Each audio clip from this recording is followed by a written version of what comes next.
Hi, sorry, I unmuted myself late, but basically realtors tend to have poor time management. And it also, I think, has a lot to do with how you start your training. Like if you start a formal training program like you are, and like, you will tend to pick up better habits versus me, who I was trained by my parents, who were just trained by like the hard knocks. They got the real estate licenses, they messed up, they had trial and error, and I just learned from their mistakes. So I also picked up some of their bad habits. So I also think that a lot of agents, and you'll hear a lot of people say this, a lot of agents have ADHD, and that's what makes them good at their jobs, because they can do a lot at once because their brain's going 1,000 miles an hour all the time. But it's not conducive to time management, which is key. So my first slide. So time blocking. We all know about time blocking. We talk about it all the time in our coaching program. Plus, if you read MREA, like time, anything that Gary Keller tells you, so you're supposed to live by your calendar, supposed to live by your database. So I just gave you like an example, because I do think that people think too much when they do that. When I do it, I like doing everything, breakfast and prep and get Yano to school. That looks like a nightmare. It doesn't look like anything I could normally have on my calendar. You know what that looks like. It's a mess, but like it's there because I know from 6 to 8:30, and anyone who tries to book a meeting with me, if someone's like, oh, it's Sara, can I see this at 8 a.m.? My first reaction might be to be like, yeah. But when I time block, it's like, oh no, I actually can't because I'm gonna be running a circus at that time. So sorry. I also block in calls, check-ins, get situated. That's something I do naturally. This is like a natural pattern of mine. It's how I've always functioned. I come to the office, the first thing I do is I open my laptop, I call, I check in, I do the whole night. On like any pending transactions I have, any leads that maybe I said, oh, let me give you a call tomorrow, let me check in on this lender, whatever. That's my natural pattern, so I put it in for my time blocking. So if your natural pattern is to not do that till the afternoon, pay attention to how you naturally like to do things, because then the time blocking is really just your natural rhythm, but it's holding you accountable to some things. So it's nice to have a visual. And then I try to do lead generating from 8:30 to 11. Did I do 8:30 or is that 9? Either way, it's kind of fuzzy. But 8:30 to 11 is when I do lead gen. No, that's 9:30. I'm sorry, 9:30 to 11. There's a big red line through it. That's changed a little bit since I started productivity coaching, but that would generally be when I would be like blasting out messages on Facebook. So that's what I do a lot. I'll go through like, I'll pick like 30 people. Like I'm gonna go through 30 people in my friend list, and I'll reach out to them via on Facebook Messenger. I ask them for their email, I ask them for all their information, and usually when I do that, I usually get like 1, 2, 3 people that are looking to buy or sell. Maybe not right now, but they are. So that's something that I might do for my lead gen, or I call FISBOs, or I'm calling my expired, or planning an event, like I'm planning a huge Christmas networking event. That's a big source of lead generating for me. So I will spend time doing that. Then I have class, obviously. So, and this is also stuff that like, see, I'm a realtor and I'm bad at holding myself accountable sometimes, just like anyone else. So you'll see here that I scheduled something in my lead gen time. Should I do that? Probably not, but I have 2 jobs now. So I have to fit it in. I have coaching with my coach from 11:30 to 12:30. Then I have meetings with 2 people in the coaching program. I schedule time to update my database and maybe just training. I'll go look at the videos, whatever, and I'm updating everyone that, maybe I met a few people at an open house. Maybe I hosted an open house and I have to get that sign-in sheet into my database. I don't want it to, that can sometimes take some time. So if I do it here, it's going to bleed into my lead gen, and then that's going to make me late for boundaries and burnout, and then that's going to ruin my whole day. So when I think, ooh, I have to get that in, I can just look at my calendar and be like, oh, okay, at 1:30, I have time to do that. It's just very simple, but it also, I think people think way too much about it. They think like they have to like have this rigid, absolute schedule, and it's like, no, if you pay attention to how you naturally do things, you can easily time block your stuff in. I also next slide I got here. Okay, so no. I also want to highlight that you'll notice I have Tuesdays as family day. I do not work on this day. Obviously, I'm a realtor. There's really no day that I can say I'm not working today. If there's something I have to deal with, I deal with it. If someone needs my absolute help and it can't wait, then I'm going to help them. But My son has speech therapy and we spend the whole day just hanging out because it's the only day that me, my husband, and my son have together. And it's important that I don't miss that. And for a while I was like, oh, well, I have to come to work. Well, I have to come to work. Well, I have to come to work. And then I get the point where I'm like, why am I even working again? Like, when's the last time I saw my husband and my kid in the same room together? I don't know. So these are things that are important because it's things I like to do. It's important because if you have to do things you like to do, or you will get burned out. And I think that what I want to, and we'll get to it at the end, burnout is not just I'm tired. It's something that's way different and it's way more intense, and it will affect your ability to do your job. So, and it happens quite frequently. What is a real estate emergency? Part of knowing boundaries with your clients, which is huge, is also sticking to your time blocking schedule is a big boundary. It can very easily be like, oh, like my client wants to have a call with me to ask me the same 10 questions they've asked me every day this week. I might say, you know what, I'm so sorry, I have another meeting. Can I call you at a time that's more convenient? Look at your schedule and pick a time. That's how you set boundaries, is you hold yourself accountable to that.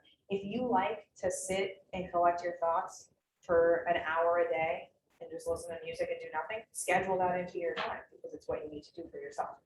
I'm not saying, listen, don't schedule 8 hours of listening to music and watching Netflix. That's not what I'm saying, but you have to nurture yourself. What's a real estate emergency? So these are things that, like, if it's Tuesday, it's family day, these are the days I don't work, I'm hanging out with my kid. If I monitor my phone, obviously, I'm a realtor, and things come up and they need my attention, and I might say, so say this is like, hey, financing deadline is in 5 days. We need to get X, Y, and Z done before then. I can probably wait on that. It's like, okay, I know that tomorrow, later tonight, after I put my kid to bed, I'm going to add to my time on the calendar that I have to deal with this first thing. That's going to be part of my calls, check-ins, whatever. If it's, hey, it looks like the loan's going to fall apart because the underwriter has an issue with X, Y, and Z, and I know it's going to take more than 5 days to get it done, and we only have 5 days to get it done. I'm going to work, whether that's to create a extension or, okay, I got to do this now so that I can save whatever the whole situation is. Day of closing issues. So sometimes, now that COVID's happened, we don't always have to go to closings. We used to go to closings. Realistically, there's very little you can do if there's an issue that pops up day of closing. It's very, very small risk that there would be something that would have to do with you. It's usually the attorney, the lender, your client themselves. If it is something to do with your client specifically and not like a process with the attorney and a process with the lender, that means it's you, because they're gonna go to you first. So if there's any day of closing issues with recording, if they have to walk through the night before, then after they close, your client gets there and the house is like a mess, like a pipe burst or something like that happens, then that's something you're gonna have to deal with. Or if they do go through the walkthrough, say, sometimes you get coverage for the walkthrough. If you were too busy or whatever, and you're like, hey, whatever. If it were, so say I have a buyer's agent, and I'm hiring a buyer specialist, and I said, hey, George, I need you to cover this. It's Tuesday. I try not to work on Tuesdays. Can you cover this walkthrough for me? And he says, yeah, sure. And he calls me and says, hey, Sara, I wrote the walkthrough, and none of their stuff is moved, or the hot water busted open, and it's everything's a mess. I'm going to have to go and deal with that.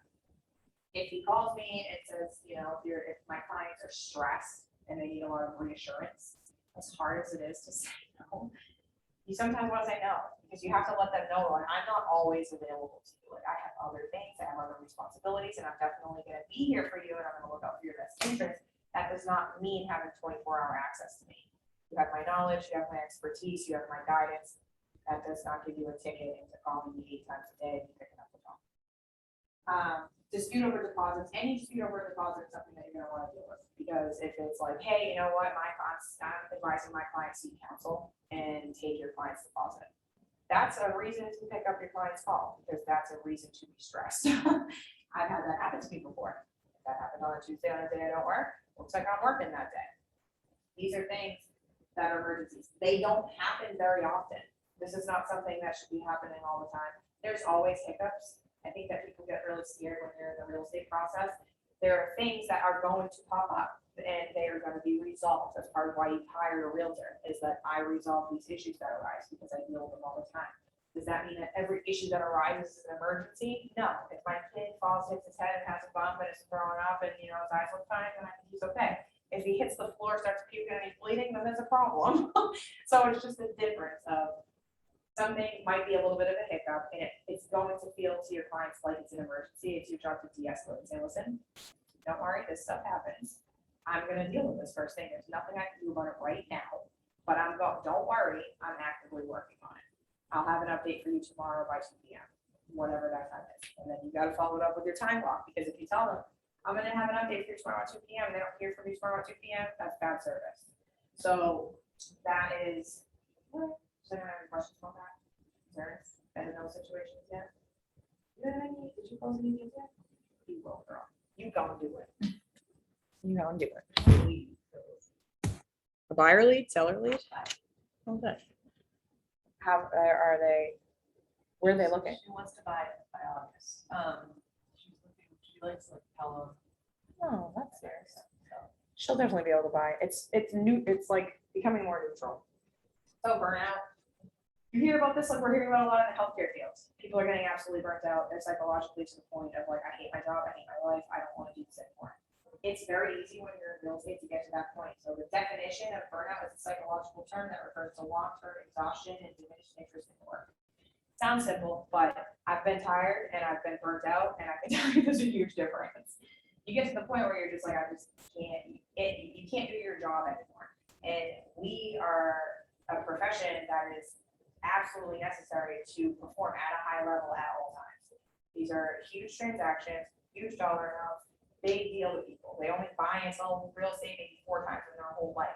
It's important that you do a good job. So if I'm burned out, I'm way more prone to be making mistakes. And if I'm prone to making mistakes, I'm prone to losing people's money. And if I'm prone to losing people's money, I'm losing business. And if I'm losing business, we're having a problem. So this is why it's important. This is a simple, small class, but I just think that, you know, it's important to highlight, especially like a kid like Brian. Brian's in here every single day. He's in here every single day, and then doing like, you know, you do door knocking, you'll do normal wholesaling stuff. Once you get a few transactions under your belt, and you're the type I'm worried about, because you and I are the same. You're just gonna go. You can, oh no, I got it. And then one day you're like, I don't got it. I can't do this today. Like I'm burned out. But we'll go back to the last slide. Well, the water heater broke at the walkthrough to your closing, so buyer doesn't want to close anymore. What do you have to work, and you're going to be way less patient with your clients. You're way more prone to, you know, a real part of real estate is that your clients are very frustrating. So it's emotionally, and I think that's why we're prone to burnout and why it's so important that we do take time for ourselves, because you are their punching bag. You're their emotional punching bag through this whole process. As much as, you know, you don't want to let people disrespect you, you also understand they're in a very stressful situation. So they're relying on you a lot. And it doesn't feel like a lot in it, but you'll get to a point where if you have 4 or 5 deals pending at the same time, those are 4 or 5 different parties, 4 or 5 different groups of funders and underwriters, 4 or 5 different attorneys on both sides, plus your clients, plus you have kids, plus you live with your family and nieces and nephews, plus you're still trying to generate business so that when these close, you still have business to sell. So, and if you are burnt out and then you stop doing the lead gen and then you perform crappy for these clients, where's that going to leave you? It's going to leave you closing these deals with unhappy clients that aren't going to refer you business with nothing to sell at the other end of it. So it's very important that you do things you like. You go to the gym? See? Okay, good. I'm sore. He's going to be a pro football player. He's training. He's got tryouts. So that's all I really got. I figured I was gonna, you know, open it up to if you have questions or anything, but I feel like you guys are newer agents. So this is really just a warning. It would have gone longer if we have more people to talk. But I think the biggest thing to take away is like time blocking. Like if you have your laptops, open them up. I mean, what does your time blocking schedule look like? Do you use Google? Do you use a planner? I use both. I have to use both, or I'll lose my mind. Anything that is in this is also in this. So it's a little redundant, but again, I have ADHD, so I have to. I have to have it on me all times. What? I used to need the like pen and paper planner, but then I switched to I do Google on my phone. Yeah. Because I'll forget the planner, or I Oh, yeah. or I won't put it in here, or I won't put it in there, and then I forget that I have something, like it gets too big. Yeah. I also think, so I have this for you guys too. I'll show you while you're in here. I know you're in the Mike Holden program, but I want to show you this calendar we have. My email.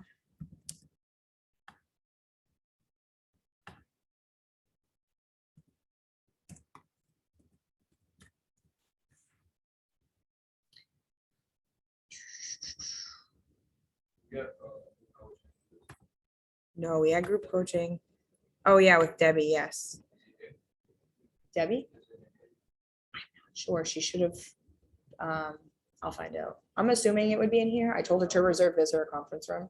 So if there's nothing going on, I'm sure she reserved this.